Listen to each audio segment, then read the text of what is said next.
नमस्कार, आप देख रहे हैं दिव्य हिमाचल टीवी और मैं हूं आपके साथ पल्लवी शर्मा। दिन भर की बड़ी खबरों पर नजर डालेंगे इस न्यूज बुलेटिन में। शुरुआत करते हैं हेडलाइन से। एचआरटीसी को मिली बड़ी खुशखबरी, अनुबंध पर लिए जाएंगे पीसमील कर्मचारी। अब बचने नहीं पाएगा शराब माफिया, अटैच होगी सारी संपत्ति। अब मंडी में महसूस किए गए भूकंप के झटके, जान माल का नुकसान नहीं। भागवत बोले, इंसान का इंसान के लिए इंसान जैसा व्यवहार ही हिंदुत्व।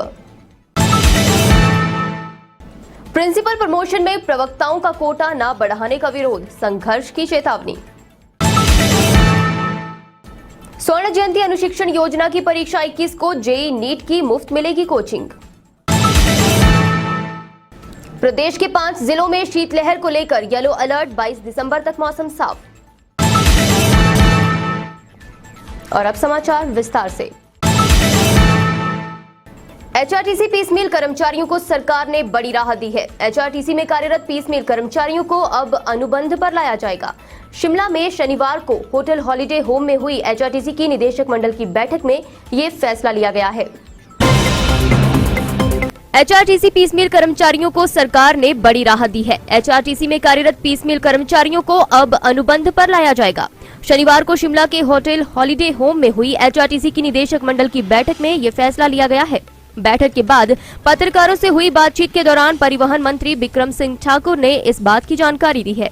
उन्होंने बताया कि एचआरटीसी में वर्तमान में 989 कर्मचारी पीसमील आधार पर कार्यरत हैं। इनमें आईटीआई से डिप्लोमा प्राप्त कर्मचारी जो 5 सालों का कार्यकाल पूरा कर चुके हैं और नॉन आईटीआई वाले कर्मचारी जो 6 साल का कार्यकाल पूरा कर चुके हैं, वह कर्मचारी पीसमील से अनुबंध पर आने के लिए योग्य होंगे। एचआरटीसी की वर्कशॉप में कार्यरत 755 लोग ऐसे हैं जो इन योग्यताओं को पूरा करते हैं। वहीं एचआरटीसी के पास 663 पद खाली है। ऐसे में योग्य 755 कर्मचारियों में से 663 कर्मचारियों को 1 दिसंबर 2021 से अनुबंध पर रखा जाएगा। मंत्री ने बताया कि 31 मार्च तक एचआरटीसी में 161 पद खाली हो रहे हैं। ऐसे में योग्य कर्मचारियों में से बचे 92 कर्मचारियों सहित 69 अन्य कर्मचारी जो 31 मार्च 2022 तक योग्यताएं पूरी कर लेंगे, उन्हें अनुबंध पर लाया जाएगा। प्रदेश में पुलिस अब शराब माफिया की संपत्ति भी अटैच करेगी। प्रदेश में संगठित अपराधों से निपटने के लिए पुलिस मुख्यालय शिमला द्वारा एंटी मनी लॉन्ड्रिंग सेल का गठन किया गया है। इस सेल ने कुछ प्रमुख संगठित अपराधों की जानकारी प्रवर्तन निदेशालय से साझा की है। देखिए किस तरह तोड़ा जाएगा ये चक्रव्यूह। प्रदेश में पुलिस अब शराब माफिया की संपत्ति भी अटैच करेगी। प्रदेश में संगठित अपराधों से निपटने के लिए पुलिस मुख्यालय शिमला द्वारा एंटी मनी लॉन्ड्रिंग सेल का गठन किया गया है। इस सेल ने कुछ प्रमुख संगठित अपराधों की जानकारी प्रवर्तन निदेशालय से साझा की है। हिमाचल प्रदेश पुलिस ने शराब माफियाओं के गिरोहों पर शिकंजा कसते हुए उनके नेटवर्क को नष्ट करने की ठानी है। प्रदेश के ऊना और सोलन जिला से हिमाचल प्रदेश आबकारी अधिनियम के तहत ऐसे 3 मामलों की गहन जांच करने के बाद पुलिस ने आरोपियों की आपराधिक गठजोड़ को खंडित किया है।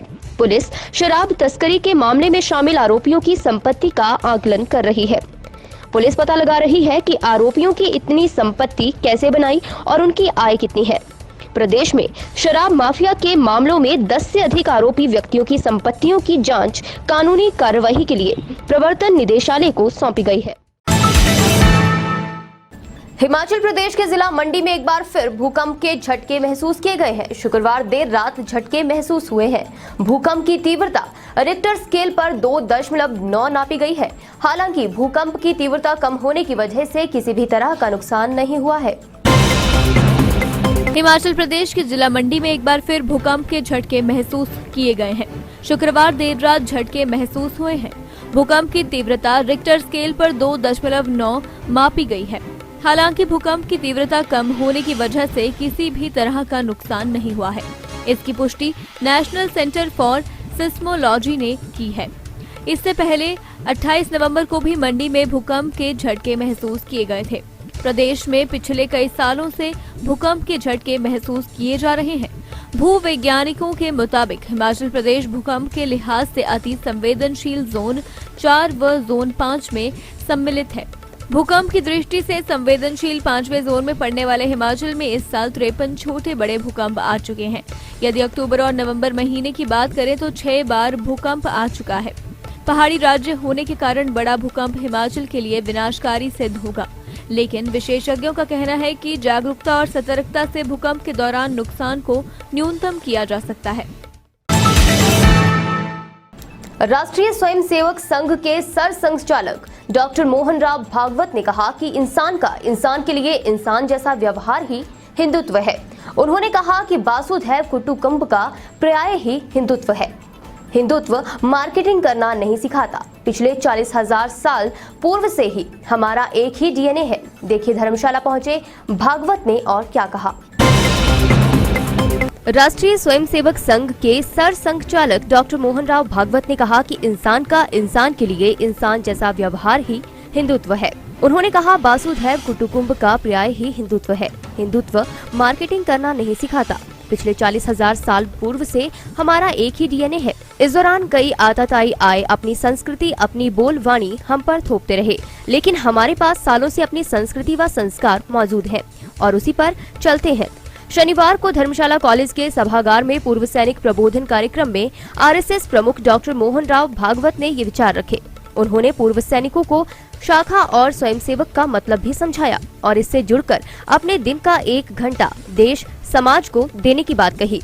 उन्होंने कहा हिंदू शब्द का प्रयोग सबसे पहले गुरु नानक देव जी ने किया था। उन्होंने कहा कि सैनिकों की गिनती हमेशा अव्वल दर्जे पर होती है। सैनिक जहां भी रहता है उसका सम्मान होता है। हिमाचल प्रदेश स्कूल प्रवक्ता संघ में प्रधानाचार्य के रूप में होने वाली पदोन्नतियों में प्रवक्ताओं को नजरअंदाज न करने की मांग की है। संघ के अध्यक्ष केसर सिंह ठाकुर ने बताया कि अगर इस बार प्रधानाचार्य के रूप में होने वाली पदोन्नतियों में प्रवक्ताओं को नजरअंदाज किया जाता है तो प्रवक्ता संघ इसका कड़ा विरोध करेगा। देखिए और क्या कहा संघ के अध्यक्ष ने। हिमाचल प्रदेश स्कूल प्रवक्ता संघ में प्रधानाचार्य के रूप में होने वाली पदोन्नतियों में प्रवक्ताओं को नजरअंदाज न करने की मांग की है। संघ के अध्यक्ष केसर सिंह ठाकुर ने बताया कि अगर इस बार प्रधानाचार्य के रूप में होने वाली पदोन्नतियों में प्रवक्ताओं को नजरअंदाज किया जाता है तो प्रवक्ता संघ इसका कड़ा विरोध करेगा। संघ के अध्यक्ष केसर सिंह ठाकुर ने बताया कि प्रधानाचार्य के रूप में होने वाली पदोन्नति में प्रवक्ताओं को उनकी संख्या के अनुपात में बहुत कम अवसर प्राप्त हो रहे हैं। बड़े लंबे समय से प्रवक्ता संघ प्रवक्ताओं का पदोन्नति कोटा बढ़ाने की लगातार मांग कर रहे हैं। मुख्यमंत्री द्वारा प्रवक्ताओं का पदोन्नति कोटा बढ़ाने की घोषणा के बावजूद भी विभाग की ओर से उस पर कार्रवाई नहीं की गई है। प्रवक्ता संघ के पालमपुर में हुए एक सम्मेलन में मुख्यमंत्री ने प्रवक्ताओं का कोटा 10% बढ़ाने की घोषणा की थी, मगर अभी तक उक्त घोषणा को विभाग द्वारा अमल में नहीं लाया गया है। अगर इस बार प्रधानाचार्य के रूप में होने वाली प्रमोशन में प्रवक्ताओं को नजरअंदाज किया जाता है या विभाग द्वारा सिर्फ मुख्य अध्यापकों को ही प्रधानाचार्य के रूप में पदोन्नत किया जाता है और प्रवक्ताओं को प्रधानाचार्य के रूप में पदोन्नत करने के लिए सूची नहीं निकाली जाती है तो संघ इसका कड़ा विरोध करेगा। प्रदेश के स्कूलों में स्वर्ण जयंती अनुशिक्षण योजना के तहत अब जमा 2 के छात्रों को जेईई और नीट की मुफ्त कोचिंग देने के लिए 21 दिसंबर को परीक्षा होगी। शिक्षा विभाग ने इस बारे में सभी स्कूलों के डिप्टी डायरेक्टर को आदेश जारी कर दिए हैं। इसमें मैथ, बायोलॉजी, फिजिक्स और केमिस्ट्री विषय का टेस्ट लिया जाएगा और इसमें टॉप बच्चों का चयन किया जाएगा। विस्तार से देखिए ये खबर। प्रदेश के स्कूलों में स्वर्ण जयंती अनुशिक्षण योजना के तहत अब जमा 2 के छात्रों को जेईई और नीट की मुफ्त कोचिंग के लिए 21 दिसंबर को परीक्षा होगी। शिक्षा विभाग ने इस बारे में सभी स्कूलों के डिप्टी डायरेक्टर को आदेश जारी कर दिए हैं। इसमें मैथ, बायोलॉजी, फिजिक्स और केमिस्ट्री विषय का टेस्ट लिया जाएगा और इसमें टॉप बच्चों का चयन किया जाएगा। जो बच्चे चयनित होंगे मुफ्त कोचिंग दी जाएगी। इससे पहले 9 नवंबर को करवाई गई परीक्षा में 12वीं कक्षा के 100 बच्चों का चयन हुआ है। इन बच्चों को नीट और जेईई की मुफ्त कोचिंग दी जा रही है। चयनित छात्रों के लिए 12 घंटे की हर सप्ताह ऑनलाइन कक्षाएं लगाई जा रही हैं। इसके साथ ही जिन छात्रों ने ये परीक्षा उत्तीर्ण की है उनके लिए भी YouTube के माध्यम से कक्षाएं लगाने की व्यवस्था की गई है। आइए जानते हैं मौसम का हालचाल। हिमाचल प्रदेश के ऊपरी इलाकों में हुई बारिश व बर्फबारी के बाद मौसम साफ हो गया है, लेकिन प्रदेश के 5 जिलों में अब शीतलहर का येलो अलर्ट जारी कर दिया गया है। इनमें राजधानी शिमला, चंबा, सोलन, किन्नौर, लाहौल और स्पीति जिला शामिल है। बारिश बर्फबारी के बाद प्रदेश में ठंड का प्रकोप बढ़ गया है। राजधानी शिमला सहित प्रदेश के 7 शहरों में तापमान माइनस में चला गया है। सबसे कम तापमान लाहौल स्पीति जिला के केलांग में है। यहाँ का न्यूनतम तापमान -10.3 डिग्री सेल्सियस दर्ज किया गया है। ऊना, हमीरपुर, बिलासपुर और सोलन जिलों में सुबह व शाम के समय घना कोहरा रहने की आशंका है। इससे 500 मीटर से दृष्टिता कम हो सकती है।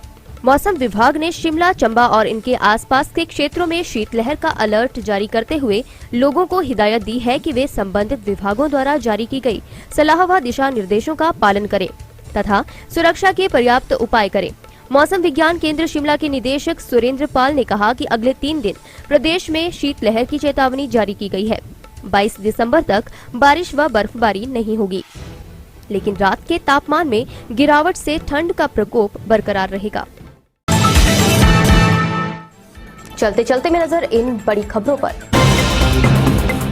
बर्फ में फंसे 5 सैलानी रेस्क्यू। जलोड़ी दर्रे पर गाड़ी फंस जाने से आगे नहीं बढ़ पाए थे पर्यटक।